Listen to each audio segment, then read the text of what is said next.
ఒక గాలివాన వీస్తున్న మధ్యాహ్నం ఇద్దరు సోదరసోదరీమణులు లిల్లీ మరియు ఆమె తమ్ముడు బెన్ వారి నానమ్మ ఇంటి వెనుక తోటలో ఆడుకుంటున్నారు. ఆ సమయంలో వారు ఇంటి వెనుక అడవిలో ఓ విచిత్రమైన దృశ్యం చూశారు. దట్టమైన పొలుసు కొమ్మల మధ్య బంగారు ఆకుల వెనుక ఒక ఎత్తైన పాత చెట్టు ఇల్లు కనిపించింది.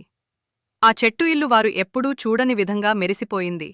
దాని చెక్క తలుపుపై రహస్య గుర్తులు వెలుగులీస్తున్నాయి. లోపలికి పోదాం అని బెన్ ఆనందంగా అర్థమెకన చిరునవ్వుతో అన్నాడు. లిల్లీ ఆసక్తితో కాని జాగ్రత్తగా తలూపింది. వారు చప్పగా నినదించే చెక్కమెట్లను ఎక్కారు. ఒక్కో మెట్టు జాగ్రత్తగా. లోపలికి అడుగుపెట్టగానే ఓ మృదువైన హం శబ్దం గాల్లో మార్మొగింది. నీలంపై పెద్దదైన గిరగిర తిరిగే దిక్సూచి వెలిగిపోయింది.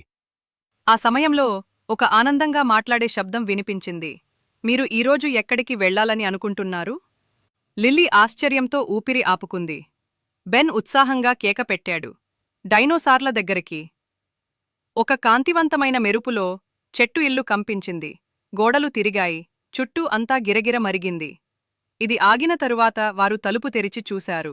చుట్టూ విస్తారంగా ఉన్న బంగారు గడ్డి మైదానాల్లో భారీ డైనోసార్లు నడుస్తున్నారు.